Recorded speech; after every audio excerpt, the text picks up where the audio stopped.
नमस्कार। आप सभी प्रतिभागी साथियों, प्राध्यापक बंधुओं एवं शोधार्थी बंधुओं का आज के इस कार्यक्रम में हार्दिक स्वागत है। मित्रों, यह गंगा कावेरी व्याख्यान माला का 35वां व्याख्यान है और आज का व्याख्यान, जैसा कि आप सभी लोगों को सूचना पहले से है कि जो आज का व्याख्यान नियत है वो बहुत ही महत्वपूर्ण विषय पर है। रोलां बार्थ और जॉक डेरिडा, पाठ की बहुवचनात्मकता का संदेश, ये विषय है आज के वक्तव्य का। और आज के हमारे आदरणीय वक्ता डॉक्टर अमरेंद्र कुमार शर्मा जी हैं, जो महात्मा गांधी अंतरराष्ट्रीय हिंदी विश्वविद्यालय वर्धा में एसोसिएट प्रोफेसर के पद पर कार्यरत हैं।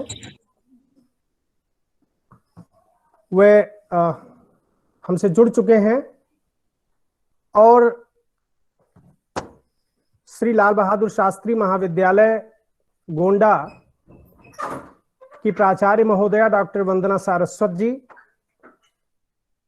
पॉम्पे कॉलेज एकला मंगलुरु कर्नाटक के प्राचार्य डॉक्टर पुरुषोत्तम केवी जी, लाल बहादुर शास्त्री महाविद्यालय गोंडा के हिंदी विभागाध्यक्ष गुरुवर डॉक्टर शैलेंद्र नाथ मिश्र सर, और हमारे मित्र जो पोम्पे कॉलेज एकला मंगलुरु में हिंदी विभाग के अध्यक्ष हैं और मंगलुरु विश्वविद्यालय हिंदी विभाग के अध्यक्ष, हिंदी अध्यापक संघ के अध्यक्ष हैं डॉक्टर एस.ए. मंजुनाथ जी। मैं आप सभी की ओर से आज के मुख्य वक्ता डॉक्टर अमरेंद्र कुमार शर्मा जी का स्वागत करता हूं और आप सभी प्रतिभागी बंधुओं का स्वागत करता हूं।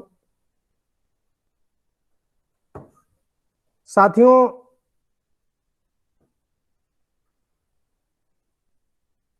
साहित्य शास्त्र के जो सिद्धांत हैं, जिसमें रोलां बार्थ और जॉक डेरिडा का जो योगदान है, उनका जो चिंतन है,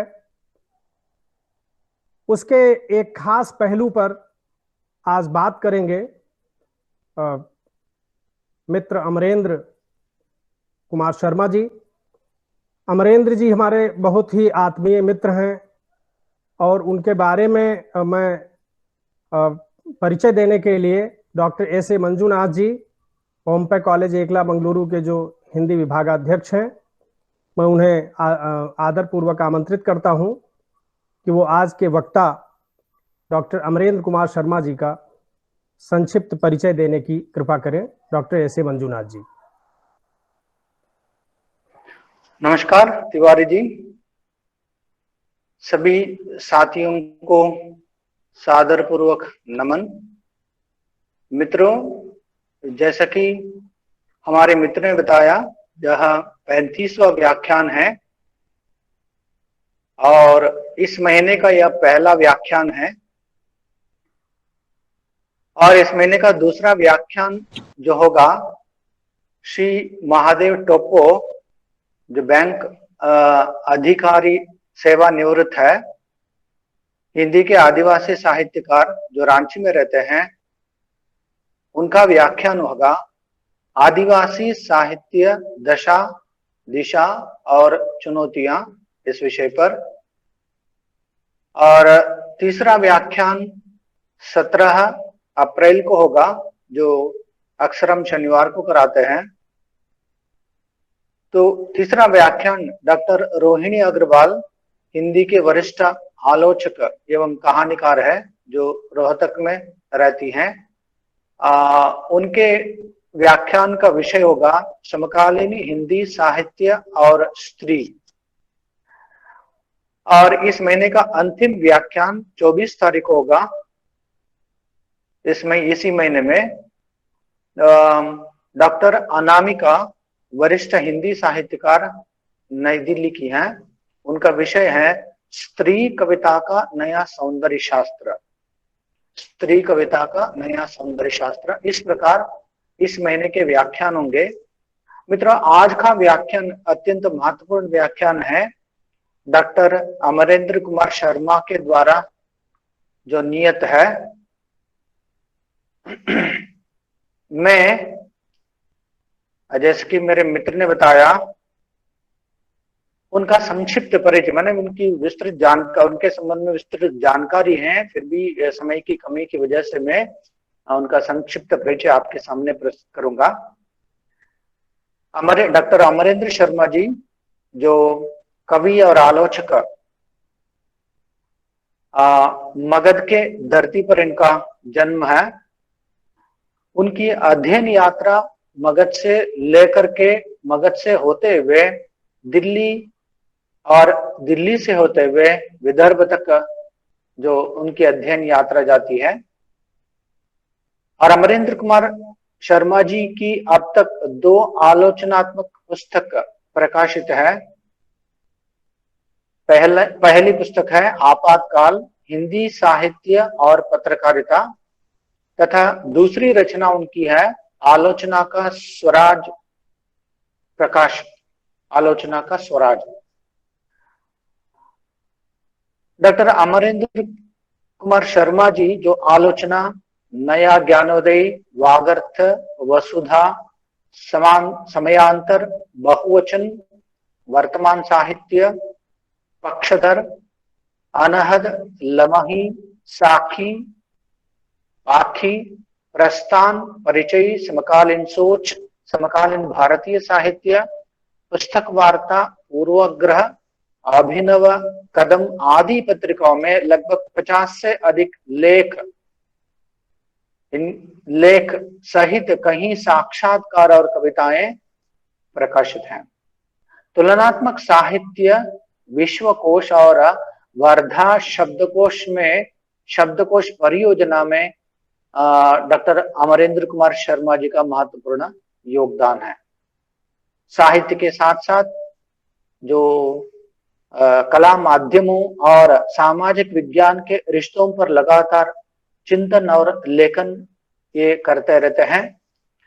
अमरेंद्र कुमार शर्मा ने अभी हाल ही में युद्ध और कविता पर एक महत्वपूर्ण कार्य संपन्न किया और साहित्यिक सृजन के साथ साथ ज्ञान के विकास में नदी यात्रा और स्वप्न के रिश्तों की पड़ताल के साथ साथ विश्व के क्लासिक उपन्यास और उस पर बनी फिल्मों पर तुलनात्मक रूप से एक विस्तृत परियोजना पर अभी कार्य कर रहे हैं। संप्रति महात्मा गांधी अंतर्राष्ट्रीय हिंदी विश्वविद्यालय में 2007 से अध्यापन कार्य कर रहे हैं और 2012 से अभिनव कदम पत्रिका का ये सह संपादक के रूप में कार्य कर चुके हैं। मित्रों, आज के हमारे वक्ता है डॉक्टर अमरेंद्र कुमार शर्मा जी, जो ये इस महीने का यह पहला व्याख्यान है। उनका एक अत्यंत महत्वपूर्ण विषय रोला बार्थ और जाक देरिदा पाठ टेक्स्ट की बहुवचनात्मकता का संदेश आज का एक अत्यंत महत्वपूर्ण मुख्य वक्तव्य है। तो मैं अपने कॉलेज की, जैसे कि यह गंगा कावेरी व्याख्यान माला का संचालन मंगलुरु विश्वविद्यालय हिंदी अध्यापक संघ मंगलुरु कर्नाटक तथा पॉम्पे कॉलेज अयकड़ा मंगलुरु कर्नाटक और उसके साथ साथ श्री लाल बहादुर शास्त्री महाविद्यालय गोंडा उत्तर प्रदेश के तत्वावधान से यह व्याख्यान माला संचालित है। यह आज का 35वां व्याख्यान है। तो इस व्याख्यान में आज के मुख्य वक्ता डॉक्टर अमरेंद्र कुमार शर्मा जी का मैं अपने कॉलेज की ओर से और SLBC की ओर से हृदय से आभार प्रकट करते हुए उनका स्वागत करता हूं। सर, आपका बहुत बहुत स्वागत है। धन्यवाद मित्र डॉक्टर S.A. मंजुनाथ जी। आपने आज के मुख्य वक्ता डॉक्टर अमरेंद्र कुमार शर्मा जी का बहुत ही सुंदर ढंग से परिचय दिया।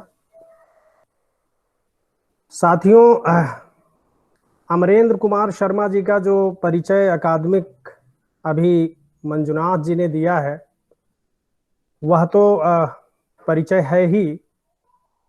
मैं उनके साथ 21 दिन काशी हिंदू विश्वविद्यालय में एक अकादमिक कार्यक्रम में साथ साथ रहा हूं।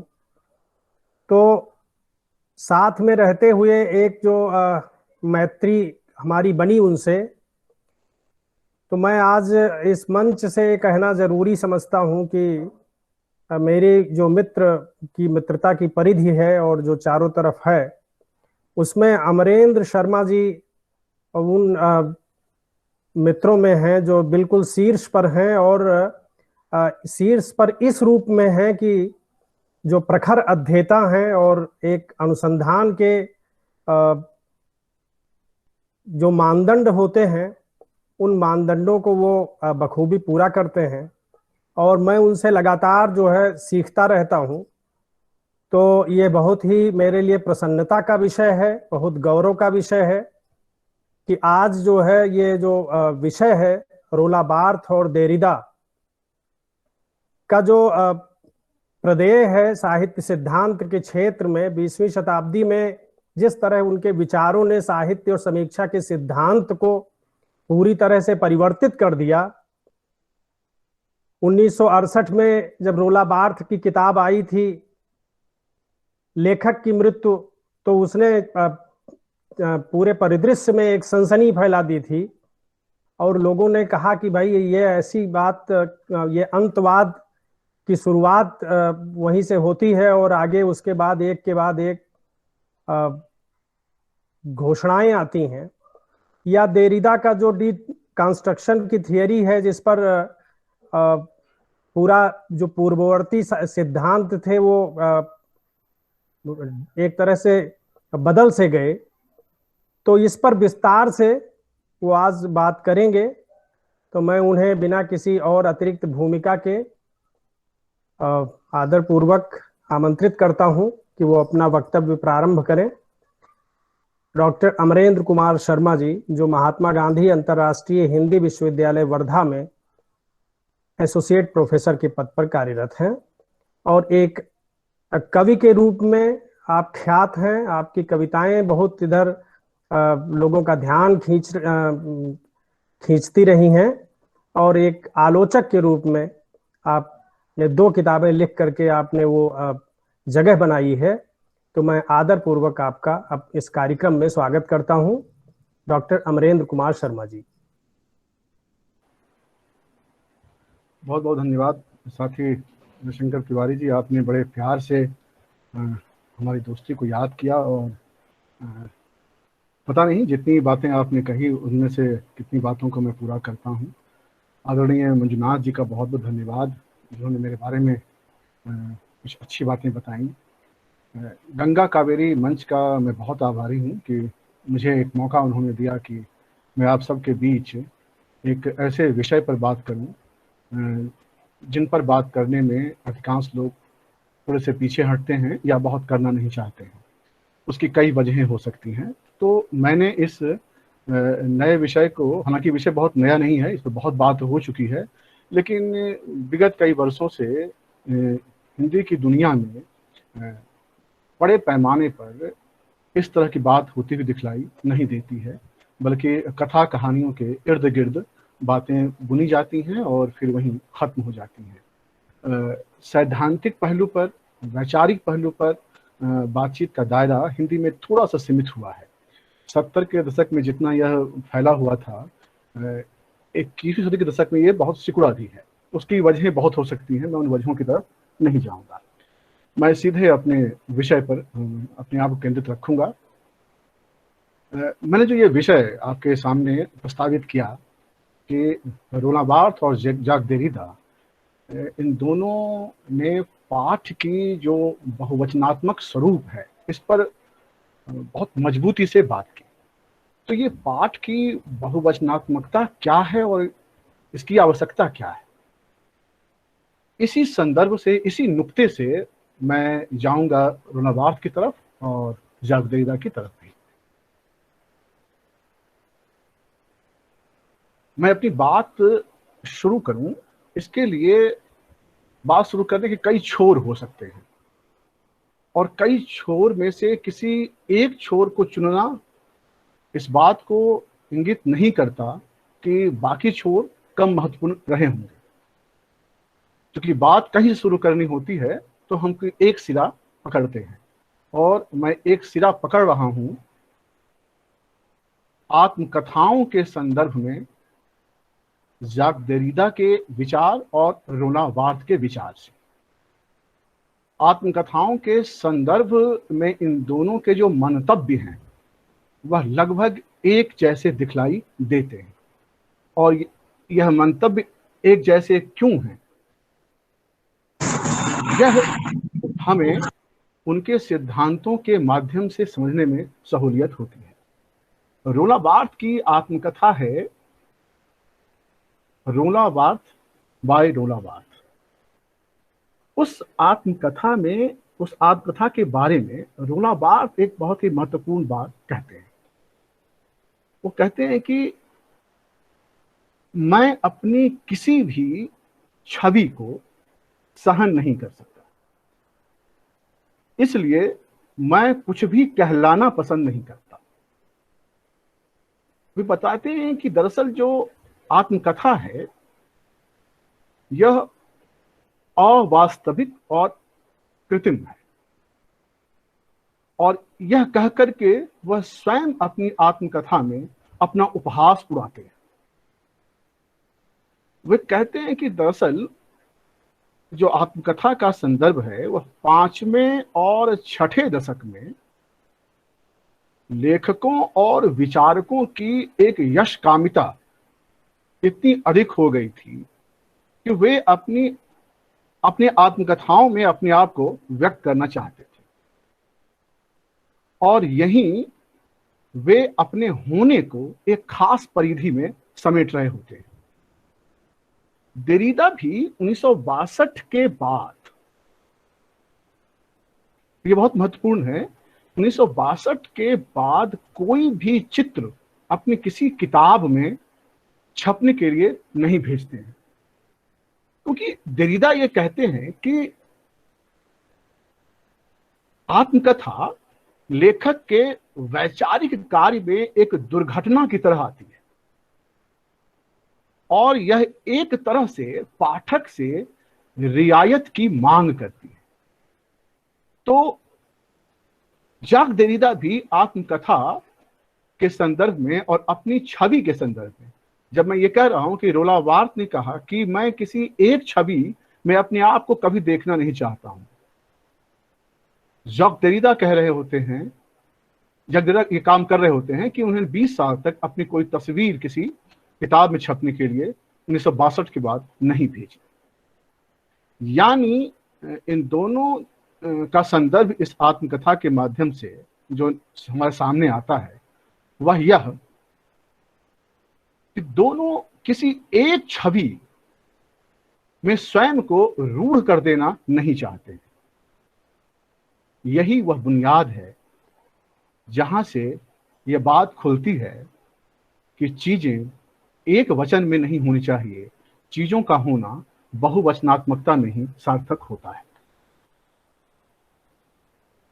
रोना बार्थ और जाक देरिदा दोनों जिस दार्शनिक पृष्ठभूमि से आगे बढ़ते हैं वह है संरचनावाद। संरचनावाद के माध्यम से, संरचनावाद के रास्ते, संरचनावाद की आलोचना करते यह दोनों आगे बढ़ते हैं। इसलिए जरूरी है कि हम यह जानें कि संरचनावाद दरअसल है क्या, और आखिर ऐसा क्या था उसमें जिसके कारण, जिसकी बहस से बाहर निकलते हुए जाक देरिदा और रोना बार्थ दोनों उसकी आलोचना करते हुए अपनी कृतियों में आगे बढ़ते हैं। संरचनावाद दरअसल भाषा वैज्ञानिक चिंतन से जुड़ा हुआ एक सिद्धांत है।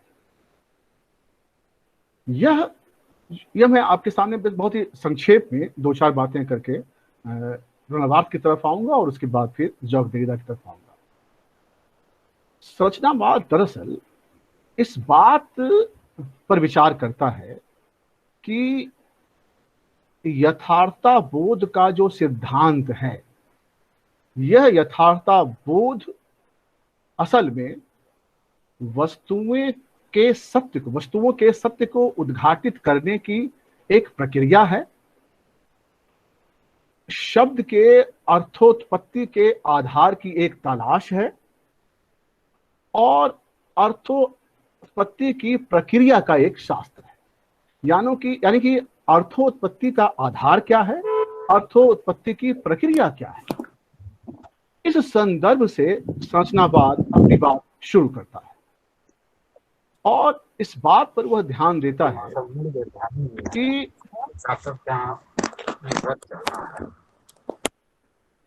भाषा एक स्वायत्त इकाई है और भाषा स्वयं में अपना यथार्थ निर्मित करती है और भाषा का संदर्भ उसकी पूरी संरचना में ही विन्यस्त है। भाषा उस संरचना से बाहर है ही नहीं। और इस संदर्भ में साश्यूर ने एक सिद्धांत संरचनावाद के बारे में प्रस्तुत किया जिसमें लॉन्ग और पेरोल की अवधारणा काम करती है। लॉन्ग को उन्होंने पूरी भाषाई स्ट्रक्चर कहा और पेरोल को, यानी कि पेरोल वह जो हम बोल रहे हैं, अभी जो हम बोल रहे हैं वह पेरोल है, यानी कि वाक्य है। और हम जिस परिधि में बोल रहे हैं, जिस संरचना में बोल रहे हैं, वह लॉन्ग है, यानी कि भाषा की संरचना। आप इसको इस तरह समझ सकते हैं कि शतरंज का जो पूरा खेल है वह लॉन्ग है और उस पर जो रखे हुए मोहरे हैं वे पेरोल है। यानी कि उस पूरी संरचना से जो मोहरे हैं वह शतरंज के पूरे मोहरे से उस मोहरे का कोई अस्तित्व नहीं है। तो लॉन्ग और पेरोल की इसी अवधारणा को लेकर के संरचनावाद आगे बढ़ता है और इसी की बुनियाद पर रोलाबार्थ अपने सिद्धांत को आगे रखते हैं। संरचनावाद इस बहस के बाद जब उत्तर संरचनावाद का डिस्कोर्स शुरू होता है, जब विमर्श शुरू होता है, तो उत्तर संरचनावाद में बहस करते हुए रोलाबार्थ अपने सिद्धांत को प्रतिपादित करते हुए दिखलाई देते हैं। इसलिए कई बार यह कहा जाता है कि संरचनावाद में एक गैंग जैसी चीज हुई जिसको गैंग ऑफ फोर कहते हैं। संरचनावाद में एक गैंग ऑफ फोर जैसी शब्दावली का प्रयोग किया जाता है जिसमें 4 लोग शामिल होते हैं मोटे तौर पर, लेविस्त्रास, रोलाबार्थ, जैकस लकान और मिशेल फुको। तो इस गैंग ऑफ फोर में से एक रोलाबार्थ ही ऐसे हैं जो अपने सिद्धांतों में इन तीनों से अलग ठहरते हैं। तो फिर रोलाबार्थ का सिद्धांत क्या है? रोलाबार्थ साहित्य के संदर्भ में चिंता करते हुए और उसकी बहुवचनात्मकता के बारे में बात करते हुए इस बात को स्थापित करते हैं कि पाठ का जो अर्थ है वह बहुअर्थ है और यह जो बहुअर्थ है, यह बहुअर्थ उस पाठ के अध्ययन की जो पूरी यूनिट है, जो पूरी इकाई है, उससे हमारे सामने आती है। रोलाबार्थ एक ऐसे दार्शनिक हैं जिनका जन्म पेरिस और फ्रांस में हुआ था। रोलाबार्थ संरचनावाद से अर्थोत्पत्ति के सिद्धांत को निकाल करके अपने पास लाते हैं और उसके सिग्निफिकेंस की चर्चा अपने सिद्धांतों में करते हैं। और सिग्निफिकेंस के सिद्धांतों के बारे में बात करते हुए वे कहते हैं कि असल में साहित्य वस्तुओं की अर्थोत्पत्ति का संदेश है, उसका अर्थ नहीं है। साहित्य वस्तुओं की अर्थोत्पत्ति का एक संदेश देती है, यानी कि साहित्य अर्थों का संदेश वाहक है। वह अर्थ प्रदान नहीं करती है, कोई वह एक निश्चित अर्थ प्रदान नहीं करती है, वह बहुलार्थी अर्थों को इसके संदेश का वाहन करती है, उसका एक वहन करती है। यानी कि साहित्य को किसी एक निश्चित अर्थ में बांध देने के खिलाफ बार्थ अपने आप को रखते हैं। जैक्वस देरिडा अपने सिद्धांतों में भी इसी बात को दूसरे ढंग से प्रस्तुत करते हैं। बार्थ, जो रोना बार्थ हैं, वह प्रत्येक उस वस्तु के समर्थक हैं जो बहुल है और केंद्रापसारी है। जो केंद्राभिसारी है उसके वे समर्थक नहीं है। यानी कि जो चीजें केंद्र से बाहर की तरफ जा रही हैं, जिसका प्रसार हो रहा है, वह ठीक है, लेकिन जो चीजों को संकुचित कर दे रहा है वह ठीक नहीं है। इसलिए रोना बार्थ इस बात पर बल देते हैं कि चीजों की जो बहुलार्थता है, जो केंद्रापसारी है, वो बहुत महत्वपूर्ण है। और इसीलिए रोना बार्थ ने अपनी पहली किताब जो लिखी, जिसका नाम है writing degree zero. Writing degree zero, यह चूंकि उनका शुरुआती किताब था, इसलिए फ्रांसीसी दर्शन में मार्क्सवादी सिद्धांतों के आधार पर उन्होंने कुछ शुरुआती सिद्धांत पेश किए और उन्होंने इसके आधार पर साहित्य का एक सिद्धांत प्रस्तुत किया। रोना बार्थ, इस बात पर मैं जोर देना चाहता हूं आपके सामने कि रोना बार्थ असल में सांस्थानिक आलोचकों और संस्थानों द्वारा बनाए गए मानदंडों के सबसे बड़े विरोधी थे। वह इसलिए कि असल में यह उन्होंने देखा कि असल में जो सांस्कृतिक आलोचना होती है या जो सांस्कृतिक संस्थान होते हैं, वह ज्ञान और बुद्धि के दायरे को की एक सीमा रेखा तय कर देते हैं। एक उसमें संकुचन आ जाता है और इस संकुचन का शिकार साहित्य और ज्ञान होता है। वे सांस्कृतिक जो आलोचना है और जिसका सांस्थानिक जो संदर्भ है, वह देखने के स्तर पर बहुमत के झंडे उठाने वाले हमें प्रतीत होते हैं, लेकिन असल में वे साहित्य के आस्वाद को एक बहुत ही सीमित दायरे में समझे जाने का तंत्र विकसित कर रहे होते हैं। रोना बार्थ इसी तंत्र के विरुद्ध अपने सिद्धांतों को लेकर खड़ा होते हैं।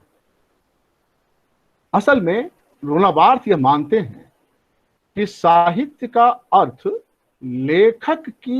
लेखक द्वारा लिखे गए शब्दों के आधार से तय नहीं होता, बल्कि उसमें पाठकों की जो भागीदारी है उसके आधार पर तय होता है। यानी जब मैं ये बात कह रहा हूं तो मैं आपका ध्यान इस तरफ आकर्षित करना चाहता हूं कि रोना बार्थ ने पाठक को केवल उपभोक्ता नहीं माना कि वह लेखक द्वारा लिखी गई कृतियों का एक जो पाठक है वह मात्र उसकी कृतियों का एक उपभोक्ता है। पाठक उपभोक्ता नहीं है, पाठक स्वयं में एक उत्पादन है, पाठक स्वयं एक उत्पादक की प्रक्रिया में शामिल है। इसलिए कृति का अर्थ वह नहीं जो लेखक देता है, कृति का अर्थ वह भी है जो पाठक उसको पढ़ते हुए हासिल करता है। और इस आधार पर उनकी एक बहुत महत्वपूर्ण किताब आती है जिसके बारे में हम जानते हैं, the pleasure of the text. यह किताब 1973 में आती है और यह जो किताब है the pleasure of the text, यह पाठ की पढ़त से होने वाली जो आनंद की उपलब्धि है और जो आस्वाद है उसका सिद्धांत हमारे सामने प्रस्तुत करता है। यानी कि पढ़त के समय पाठक की जो देह है वह कृति की देह से संवाद करता है और उससे उसे आनंद की प्राप्ति होती है। लेखक द्वारा प्रदत्त अर्थ के आधार पर यह संभव नहीं हो सकता था। इसलिए बार्थ के इस संदर्भ को समझते हुए आप ये कह सकते हैं कि यथार्थवादी उपन्यास का बार्थ विरोधी है, क्योंकि यथार्थवादी उपन्यास एक खास तरह के सीमित अर्थ को ही हमारे सामने प्रस्तुत करता है और पाठक के सामने वही सीमित अर्थ सामने आता है। इसलिए रोना बार्थ यथार्थवादी उपन्यासों को एक बंद पाठ की तरह देखता और समझता है। इसलिए रोना बार्थ के लिए यह बहुत जरूरी है कि वह रचना को उसके बहुवचनात्मक स्वरूप में उसको देखे। मैं यहां पर एक आपको कल्पना करने के लिए एक बात कहता हूं कि आप यह कल्पना कीजिए कि यदि कभी ऐसा हो कि आपसे यह कह दिया जाए कि आप आज के बाद एक ही रंग के कपड़े पहनेंगे, आपके घर के रंग एक ही रंग से रंगे जाएं और धीरे धीरे यह बात फैलती चली जाए और यह माना जाए कि एक शहर में रहने वाले सभी लोग एक ही रंग के कपड़े पहनेंगे, उनके घर का रंग एक ही होगा, उनके द्वारा सामान लाए जाने की जो पैकिंग होती है उसके भी एक ही रंग होंगे, उसके घर के फर्नीचर एक ही रंग के होंगे, यानी कि एक ही रंग की चीजें हों। कल्पना किया जाए कि यदि ऐसा होता है तो क्या होगा। हर रोज एक ही रंग को देखना कितना सुखकर हो सकता है। क्या यह सुखकर होगा भी या यह एक भिन्न किस्म की त्रासदी पैदा करेगा। निश्चित रूप से आप एक ही रंग को देखते देखते ऊब जाएंगे, आप एक ही तरह की चीज को खाते खाते ऊब जाएंगे। इसलिए यह जरूरी है कि रंगों की बहुलता हमारे आसपास होनी चाहिए।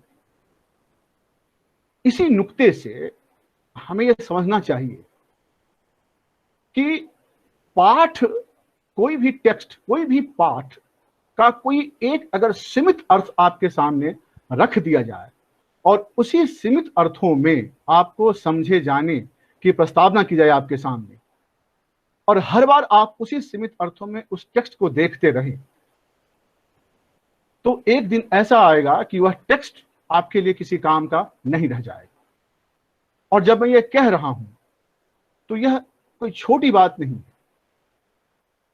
वर्तमान समय के हिंदी आलोचना शास्त्र में आप यह प्रवृत्ति बड़े पैमाने पर देख सकते हैं कि जैसे ही कोई उपन्यास या कोई कहानी या कोई कविता सामने आती है, हम उसे बहुत ही जल्दीबाजी में एक सीमित खांचे में उसको रखकर उसका विश्लेषण करने लगते हैं। या तो वह आदिवासी विमर्श का है, दलित विमर्श का है, ब्राह्मणवादी विमर्श का है, ऐतिहासिक है, सामाजिक है, राजनीतिक है, मार्क्सवादी है या अन्य कोई वादी है। इसमें मध्यवर्गीय चेतना है, इसमें उच्च वर्गीय चेतना है या निम्न वर्गीय चेतना है, आदि इत्यादि जैसे खानों में उसे आप सीमित कर देते हैं।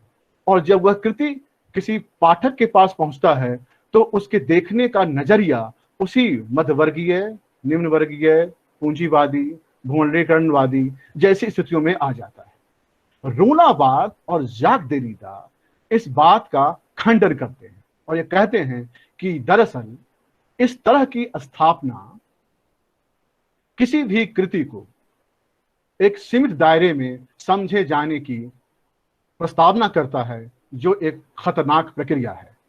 मैं जैक देरिडा पर जब आऊंगा तो इस नुक्ते से कुछ और बात भी कहूंगा। यहां पर रोना बार्थ के संदर्भ से कुछ और जरूरी बातों का उल्लेख मैं कर देना चाहता हूं। रोना बार्थ, जैसा कि थोड़ी देर पहले डॉक्टर जयशंकर तिवारी जी ने भी कहा कि रोना बार्थ की कृति the death of the author, एक लंबा निबंध था रोना बार्थ का, इससे वे बहुत चर्चित हुए। दरअसल रोना बार्थ इस कृति में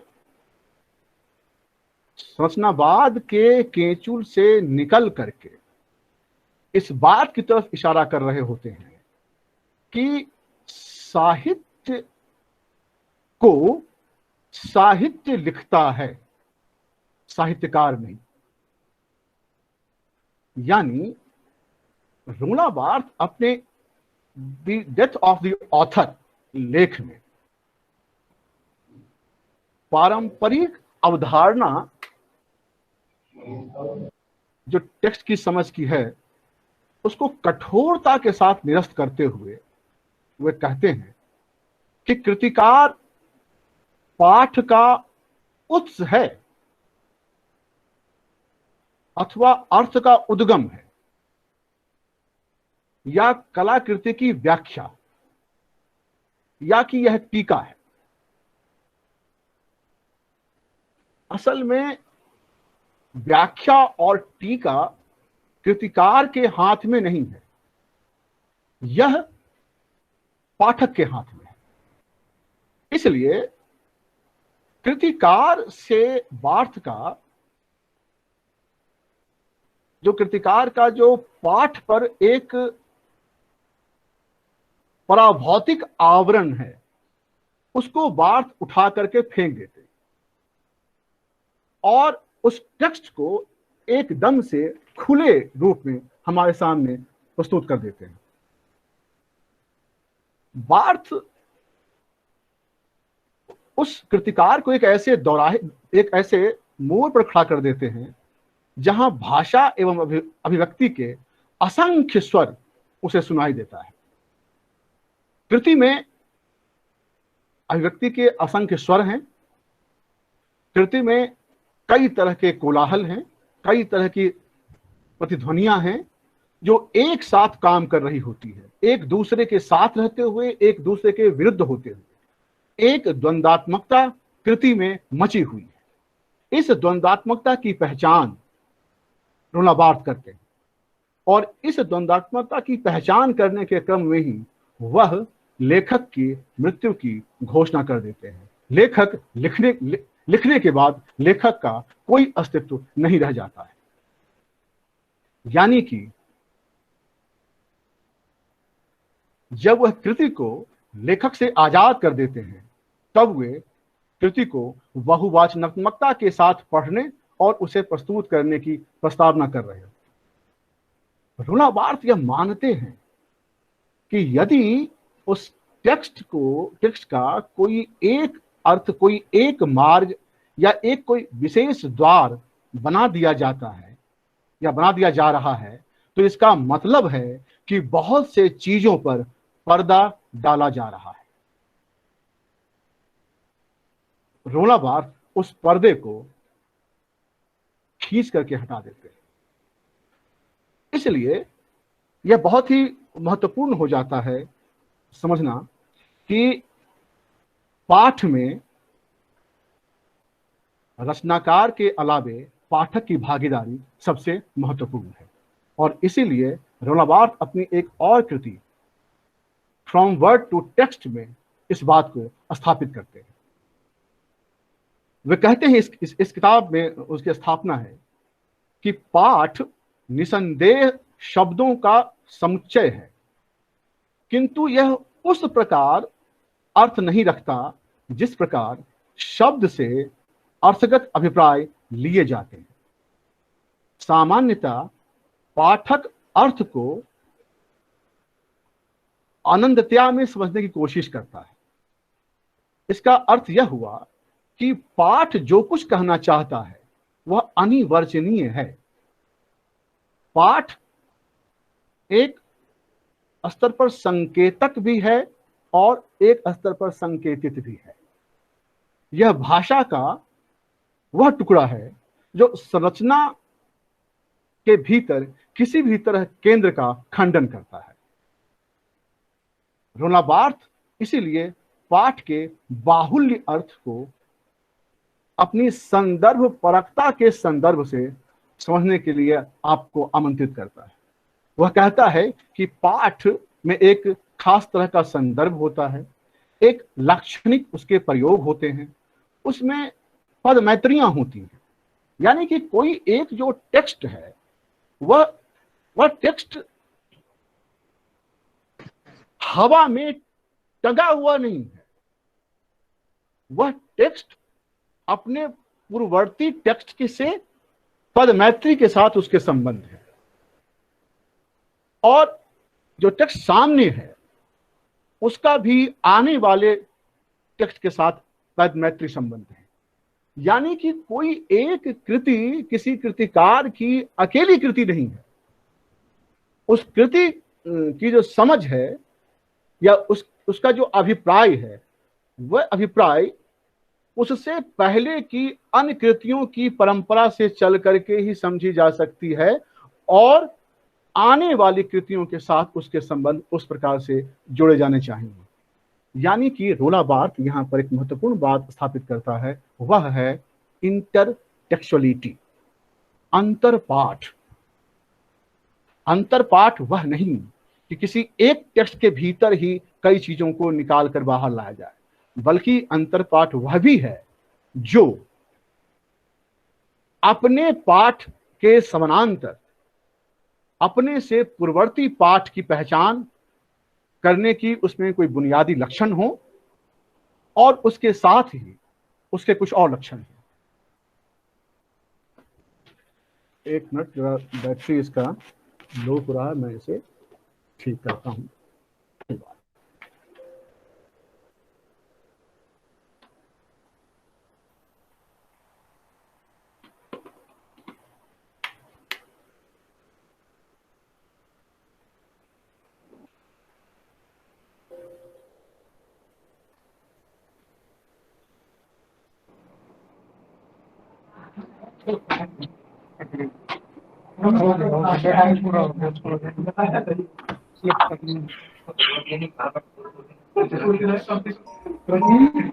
अपना माइक्रोफोन आप म्यूट कर लें। हम माफ कीजिएगा, बस 2 मिनट के लिए वो मैंने लगा दिया चार्जर अपने। तो यानी कि जो मैं कह रहा था कि रोला बार्थ इंटर टेक्स्ट की बात करता है और वो ये बात मानता है कि पाठ की बहुलार्थता सिर्फ कृति में नहीं होती, बल्कि उस कृति से के पूर्व की कृतियों के साथ जुड़ करके ही हमारे सामने आती है। और यही इसी कृतियों के और दूसरी कृतियों के संबंधों की संरचना के बारे में बात करते हुए रोला बार्थ की जो ये बात है वह आगे चल करके जॉक देरिडा से जुड़ती है। जॉक देरिडा के बारे में कुछ दिलचस्प बात है। जॉक देरिडा का जन्म अल्जीरिया में हुआ था। आप जानते हैं कि उस समय अल्जीरिया फ्रांस का एक उपनिवेश था। देरिडा एक यहूदी थे।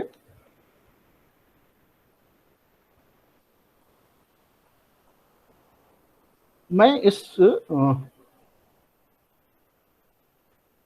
यह बात इसलिए कह रहा हूं कि आप जब जॉक देरिडा के सिद्धांतों के बारे में जब अध्ययन करते हैं तो आखिर एक देरिडा नाम का व्यक्ति उस तरह के सिद्धांत को जब प्रस्तुत कर रहा है तो उसका परिदृश्य क्या था जिसके कारण वह विखंडनवाद, वह टेक्स्ट की बहुलार्थता के बारे में बात करता है। आखिर परिस्थितियां ऐसी क्या रही होंगी।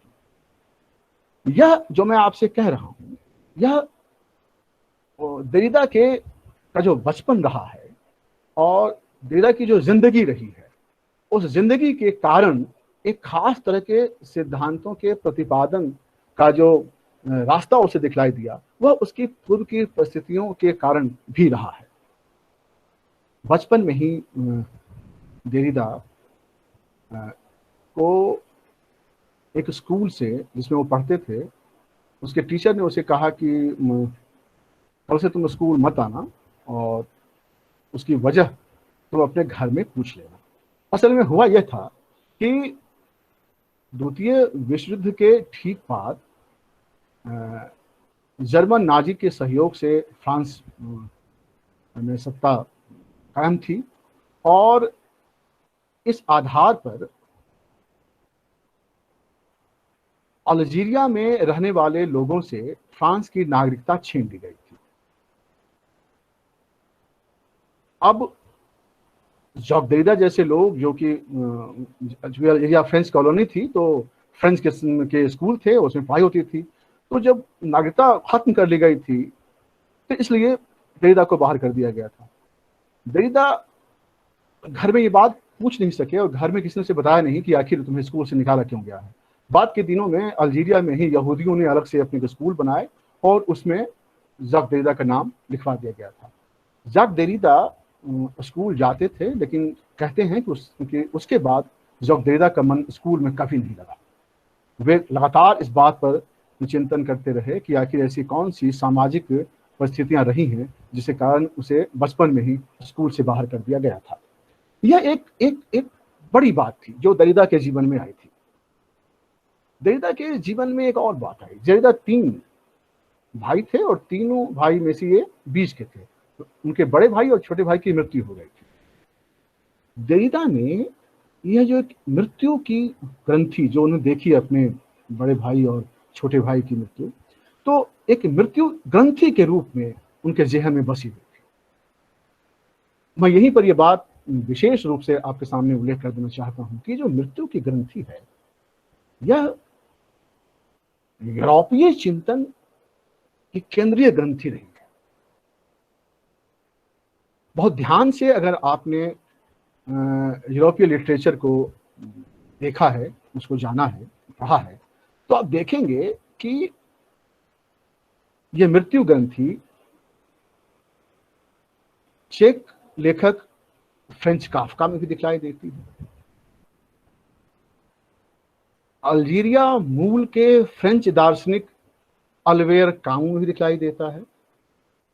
स्वयं रोला बार्थ में दिखलाई देता है। वाल्टर बेंजामिन चिंतक में भी हमें दिखलाई देता है। सुसन सोटांग जो चिंतक हुई उनमें भी आपको दिखलाई देगा। क्यों? क्योंकि फ्रेंच काफ्का या अल्बेर कामू या कि रोला बार्थ या कि स्वयं दरिदा, आप देखेंगे कि इन सब के बचपन में हुई घटनाओं का जो स्वरूप है वह एक तरह से है। अल्बेर कामू के पिता प्रथम विश्व युद्ध में मारे गए थे जब अल्बेर कामू सिर्फ 1 वर्ष के थे। दरिदा की तरह ही फ्रेंच नागरिकता का संदर्भ अल्बेर कामू से जुड़ता है। रोला बार्थ के पिता की मृत्यु भी जब रोला बार्थ किशोर अवस्था में थे तब उनके पिता की मृत्यु हो गई थी। फ्रेंच काफ्का का कभी भी अपने पिता से सह संबंध नहीं रहा था। वाल्टर बेंजामिन भी नाजी जर्मनी से इतने परेशान थे कि एक छोटे से गांव में उन्होंने खुद को गोली मार दी थी। सुसन सोटांग भी कई बार आत्महत्या का प्रयास कर चुकी थी और आखिर में भी वह अपने शरीर में पत्थरों को बांध करके पानी में डूबकर मर गई। यानी कि जो ये जो मृत्यु बोध है यूरोपीय चिंतन धारा में, यह मृत्यु बोध उनके पूरी दार्शनिक चिंतन पद्धति में कई बार यह मृत्यु ग्रंथि दिखलाई देती है। लेकिन यह ऐसा नहीं है, यह मृत्यु ग्रंथि केवल भारत केवल यूरोप में ही थी, भारत में ही थी। महात्मा गांधी के पत्राचारों में, महात्मा गांधी के भाषणों में, कई भाषणों में, कई पत्रों में आपको मृत्यु का संदर्भ दिखलाई देगा। और भी कई आलोचक और विचारक हो सकते हैं, यदि आप उसकी छानबीन करें तो आप पाएंगे कि मृत्यु एक ग्रंथि के रूप में हमारे चिंतकों, हमारे समाज सुधारकों में बड़े पैमाने पर रहा है। जक दरिदा जिसकी बात मैं यहाँ कर रहा हूँ उसमें भी यह मृत्यु ग्रंथि काम कर रही थी। तो एक स्तर पर आप बहुत इस ध्यान से इस बात को समझिए कि जक दरिदा यहूदी हैं, जक दरिदा अल्जीरिया में रहते हैं, जक दरिदा जो अल्जीरिया है वह फ्रेंच की कॉलोनी है। तो जक दरिदा न तो फ्रांसीसी है न तो अल्जीरियाई है, वे तो ना ठीक से यहूदी हैं। वे मानते हैं कि दरअसल मैं अपने आप को किस रूप में देखूं, मैं अपने आप को फ्रेंच के रूप में देखूं या मैं अपने आप को अल्जीरियन के रूप में देखूं, मैं मात्र यहूदी के रूप में अपने आप को देखूं, आखिर या मैं सिर्फ एक औपनिवेशिक देश में रहने वाले नागरिक के रूप में देखूं। तो देरिदा के मस्तिष्क में इस तरह के चिंतन लगातार चलते रहते हैं, और उसके साथ ही आप उनकी मृत्यु ग्रंथि को जोड़ करके देखें तो एक तरह से जो ये जो यहूदी होने के कारण जो उनके ऊपर जो अत्याचारों का जो उन्होंने इतिहास देखा था जर्मनी में और फ्रांस में, यह उनके दिमाग पर इस कदर हावी था कि उनके सिद्धांतों में यह एक स्तर पर विखंडन के रूप में आता हुआ दिखलाई देता है। और यह विखंडन एक नकारात्मकता के अर्थ में नहीं बल्कि एक सकारात्मक अर्थ में हमारे सामने आता है। वह कैसे आता है उसकी तरफ में हम आगे जाएंगे। तो देरिदा अपने चिंतन में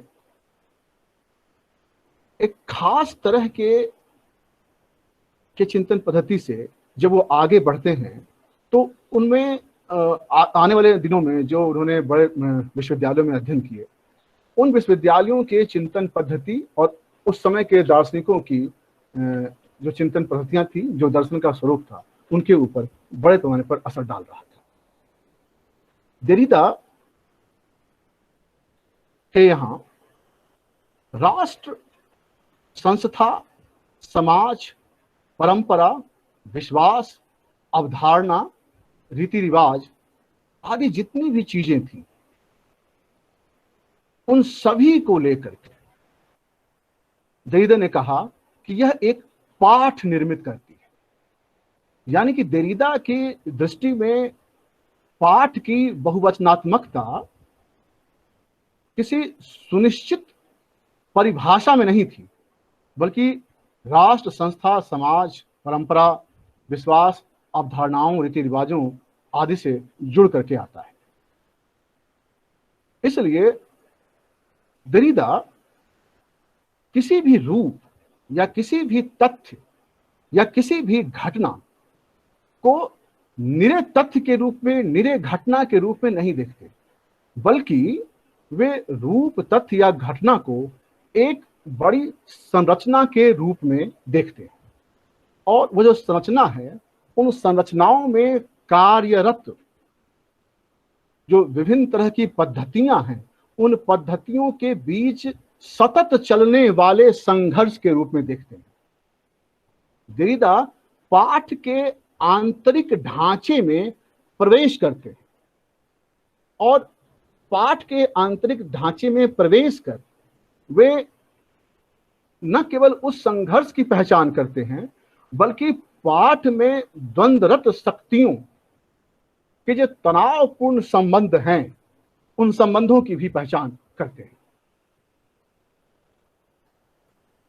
इस कारण से जब वह पाठ के भीतर प्रवेश करते हैं और जब द्वंद्वरत शक्तियों की पहचान करते हैं, तो देरिदा पाठ के भीतर छिपे हुए एक दूसरे पाठ, एक उपपाठ की भी पहचान वो करते हैं।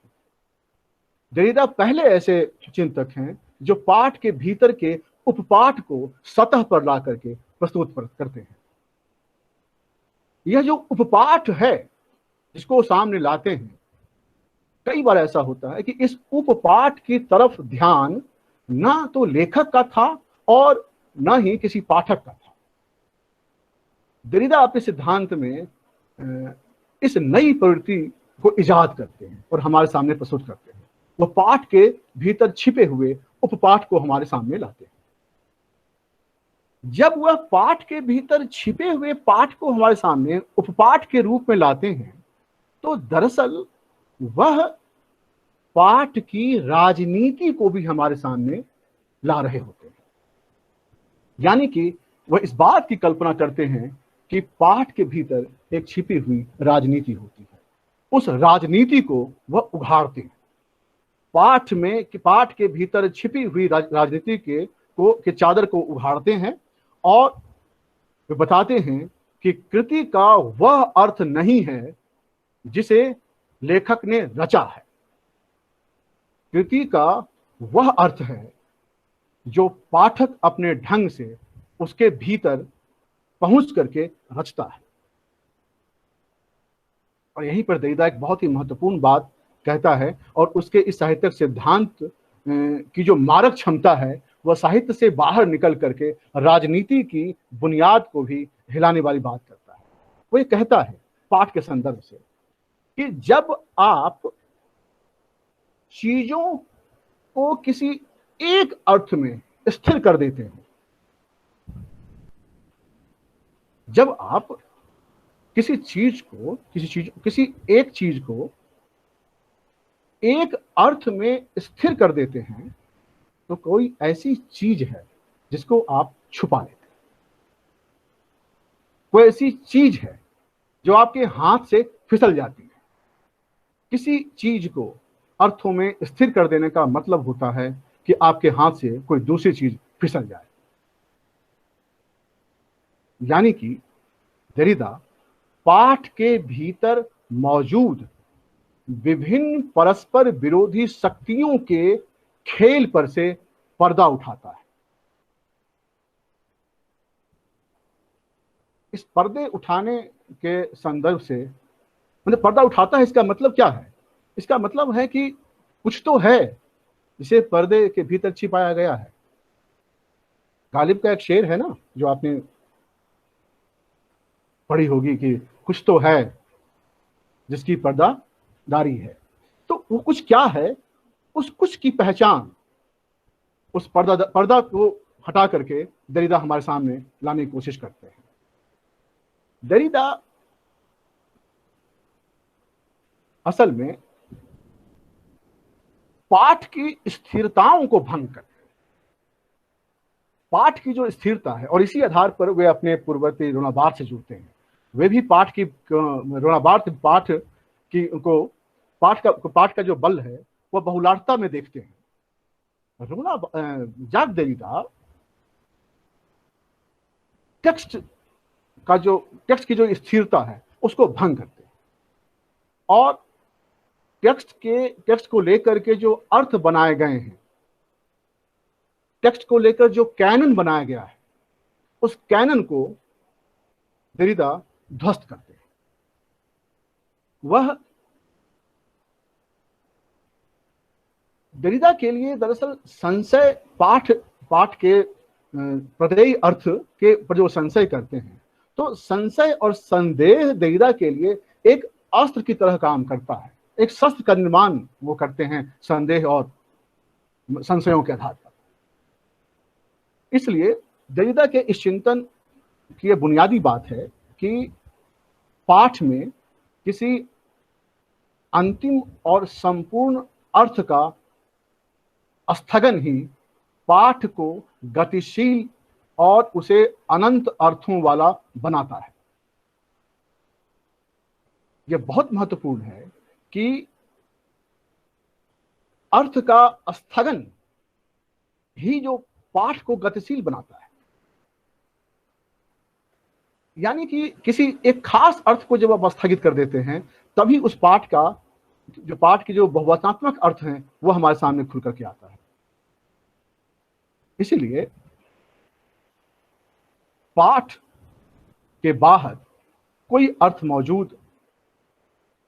जो मौजूद है, उस अर्थ के जो संघर्ष हैं उसके बारे में दरिदा बात करते हुए एक बहुत महत्वपूर्ण बात फिर से दोहराता है। और यह महत्वपूर्ण बात एक बार फिर से साहित्य सिद्धांत के रास्ते, साहित्य से बाहर राजनीति की दुनिया में भी, सामाजिक संरचना में भी एक जोरदार हमला करता हुआ दिखाई देता है। और वह यह है कि दरअसल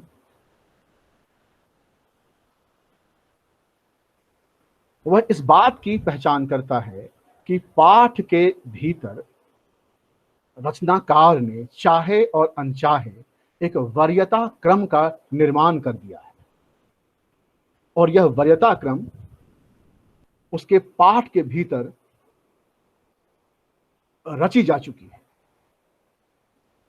पाठ के भीतर कौन सी चीजें केंद्र में होंगी, कौन सी चीजें परिधि में होंगी, किन चीजों को धकेल दिया जाएगा, किन चीजों को प्रमुखता से सामने ले आया जाएगा, किन चीजों को उभारा जाएगा, किन चीजों को दबा दिया जाएगा, किस चीज पर पर्दा रख देना है और किस चीज को के ऊपर से पर्दा हटा देना है, रचनाकार की रचनाओं में यह दिखलाई देता है। यानी कि रचना का जो एक सीमित दायरा है वह एक वर्चस्ववादी सिद्धांत का जनक होता है। आप ये जानते हैं ना, आप कई बार ये कहते हैं कि इस उपन्यास के प्रमुख पात्र ये हैं और इसके गौण पात्र ये हैं, और आप देखेंगे कि कई बार आप जिन पात्रों का नाम प्रमुख पात्र के रूप में कहते हैं और जिन पात्रों का नाम आप गौण पात्र के रूप में कहते हैं, कई बार ऐसे कई पात्र होते हैं जिसका आप नाम तक नहीं लेते। आप नाम क्यों नहीं लेते? हम उसके नाम क्यों नहीं लेते?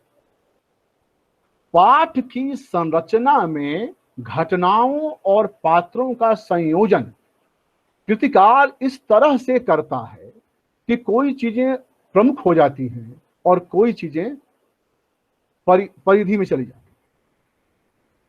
तो परिधि, देरिदा का ये मंतव्य है कि जो चीजें परिधि में है उसे भी केंद्र पर आने का अधिकार है, और जो केंद्र में है उसको भी परिधि पर जाना चाहिए। टेक्स्ट के भीतर वर्चस्व की धारणा का खंडन देरिदा विखंडनवाद के सिद्धांत में प्रस्तावित करते हैं। अगर पाठ की केंद्रीयता अगर बनी हुई है, पाठ में अगर वरीयता बनी हुई है, पाठ का अगर कोई कैनन बना हुआ है, तो इसका मतलब है कि पाठ हमेशा एक राजनीतिक प्रपंच के घेरे में है। पाठ की आजादी, पाठ की स्वतंत्रता तभी है जब उसमें पाठक उसके संदर्भों, उसके परिवेशगत सच्चाई, उसके आंतरिक तनावों के खेल को समझे। देरिदा दरअसल शब्दों और अर्थों के खेल को अपनी सिद्धांत में प्रस्तुत करता है। वो कहता है, और ये बहुत महत्वपूर्ण बात कहता है, कि किसी भी शब्द का अर्थ दरअसल उसके बाद के शब्द की उपस्थिति से तय होता है। यानी कि जो एक शब्द है, इसका अर्थ उसके बाद आए हुए जो शब्द हैं उससे इसका अर्थ ध्वनित होता है, और फिर जो उसके बाद का शब्द है उसका अर्थ तीसरे शब्द से, तीसरे शब्द का अर्थ चौथे शब्द से। यानी कि हर शब्द का अर्थ दूसरे शब्द के अर्थ पर अवलंबित है। यानी शब्दों और अर्थों का एक सतत खेल पाठ में चलता रहता है। देरिदा इसे प्रस्तावित कर रहे हैं, और इसीलिए वे पाठ के भीतर लोकतांत्रिक ढांचे पर यकीन करते हैं, न कि किसी वर्चस्ववादी तरीके को। इस तरह से यदि पाठ के किसी एक अर्थ को मान्यता देने का सिद्धांत अगर गढ़ा जाता है, तो आप ये कह सकते हैं कि यह एक तरह का वर्चस्ववादी सिद्धांत है। और जब मैं वर्चस्व की बात कह रहा हूं तो मुझे इटालियन चिंतक अंतोनियो ग्राम्सी याद हो आते हैं। अंतोनियो ग्राम्सी एक ऐसे चिंतक जिन्होंने हेजिमनी और वर्चस्व की धारणा और बुद्धिजीवियों की धारणा पर विस्तार से चिंतन किया है। उसे आप अलग संदर्भों से पढ़ सकते हैं। देरिदा के संदर्भ से जो वर्चस्व की बात मैं कर रहा हूं वह इसी अर्थ में अंतोनियो ग्राम्सी के सिद्धांत से भी मिलता है। मैं इसे एक और उदाहरण से आपको समझाने की कोशिश करता हूं। आप में से हमें से अधिकांश लोगों ने गोदान उपन्यास पढ़ा है। मैं कई बार ये बात प्रस्तावित करता रहा हूं, और आज मैं यहाँ इस मंच से दोहरा रहा हूं कि हमें गोदान को समझने के कुछ निश्चित पैमाने दे दिए गए हैं। वे निश्चित पैमाने पीढ़ियों से शिक्षकों और विद्यार्थियों के साथ आगे बढ़ती हुई चली जा रही है। कि गोदान को या तो आप एक महान कृषक गाथा के रूप में देखें, किसान की त्रासदी के रूप में देखें, गांव और शहर के मेल के रूप में देखें, किसानों और साहूकारों के बीच के संबंध और शोषण के स्वरूप के तौर पर देखें। मतलब कुछ निश्चित मानदंड आपके सामने प्रस्तुत किए गए।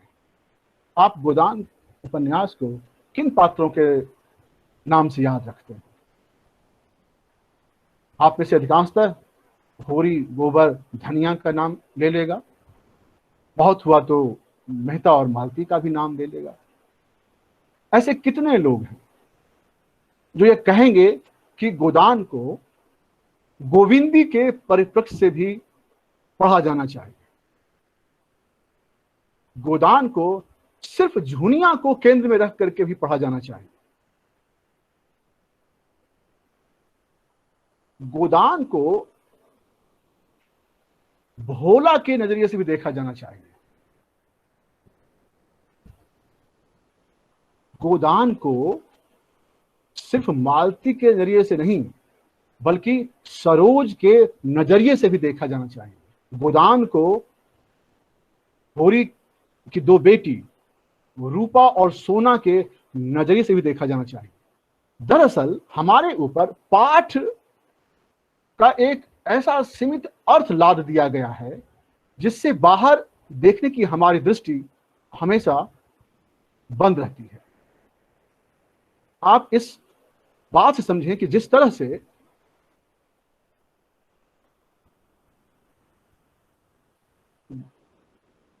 एक घोड़ा गाड़ी में लगा हुआ होता है और उसके आंखों पर दो पट्टे लगा दिए जाते हैं जिससे वो दाएं बाएं देख नहीं सकता है, उसी तरह से टेक्स्ट को देखने की हमारी दृष्टि कर दी गई है। इस दृष्टि का खत्म होना ही पाठ की आजादी है। ये ऐसा क्यों हो? आप ये कल्पना कीजिए कि गोदान का पाठ पहले पन्ने से ना करके क्यों ना हम उसे उल्टे क्रम में यानी कि आखिरी पन्ने से पढ़ें। पहले पन्ने में जहां होरी तैयार होकर के राय साहब से मिलने जा रहा है और धनिया अपनी पत्नी धनिया से बात कर रहा है तैयार होते हुए, पहले पन्ने में ये बात शुरू होती है और आखिरी पन्ने में वही होरी धनिया के साथ है और होरी की जो लाश है और उसका जो हाथ है धनिया अपने हाथ में लिए हुए है। तो क्यों नहीं उपन्यास का पाठ यहीं से शुरू की जाए कि होरी मर चुका है और उसका जो हाथ है उसके हाथ को धनिया ने अपने हाथ में हाथ पकड़ा हुआ है और वो उसका गोदान कर रही है। आप इस तरह से उपन्यास को पढ़ते हुए एक पीछे की तरफ लौटे और शुरुआत की तरफ पहुंचे। आप देखेंगे कि गोदान के पाठ का आस्वाद वह नहीं रह जाता जो आप पहले पन्ने से पढ़ते हुए आखिरी पन्ने तक पहुंच करके प्राप्त करते हैं। देरीदा इसी तरह से पाठ, किसी भी तरह के पाठ के लिए दे दी गई अर्थ व्यंजना को तोड़ता है और यह कहता है कि हमें पाठ को बहुवचनात्मकता में बहुत अधिक तरीकों से लेखक के द्वारा बनाए गए ढांचों को तोड़ते हुए लेखक द्वारा की गई रचे गए पर्दे को हटाते हुए करना चाहिए। और इसी तरह से जब मैंने पहले कहा कि रोना बार्थ संस्थानीकरण का विरोधी है, वैसे ही देरीदा भी संस्थानीकरण की तरफ बढ़ती हुई प्रवृत्तियों का विरोध करता है और इस अर्थ में वह लकान और फूको से भी जाकर मिल जाता है। अब एक अपने वक्तव्य, मुझे लगता है कि समय का हो रहा होगा, मैं बहुत जल्दी में अपने वक्तव्य को समेटता हूं, 2-3 और मूल बात आपके सामने करके कि 80 और 90 के दशक में, जब खासकर 90 के दशक में जब रूस में समाजवाद खत्म हो रहा था और अमेरिका नए सिरे से अपनी व्यवस्था को कायम कर रही थी, तो उस समय केंद्रीयतावाद को लेकर के जो बहस हमारे सामने आती है और उस केंद्रीयतावाद में सबसे बड़ी ताकत के रूप में अमेरिका अपने आप को स्थापित करने की कोशिश करती है, उस बुर्जुआ समाज की आलोचना देरिदा अपने सिद्धांत में करता है। यह बेहद दिलचस्प है कि देरिदा अपनी एक महत्वपूर्ण किताब, जिसका हिंदी में अनुवाद मार्क्स का प्रेत नाम से कुछ निबंध हुए हैं, स्पेक्टेटर्स ऑफ मार्क्स, ये जो उसकी किताब है, यह किताब उसने उस समय लिखी जब यह बात मानी जा रही थी कि पूरी दुनिया में समाजवादी सिद्धांतों का और समाजवादी व्यवस्थाओं का खात्मा हो चुका है। अमेरिका में जो 9/11 की घटना होती है, और 9/11 की घटना में जब यह बात की जाने लगी थी कि दरअसल आतंकवाद का खात्मा पूरे विश्व से होना चाहिए और कई यूरोपीय देश के लोग आपस में जुड़ करके एक साझा अभियान चलाने पर विचार करते हैं और इजराइल और इराक पर हमले की योजना बनाते हैं, उस समय ज़ाक देरिदा अमेरिका का विरोध करता है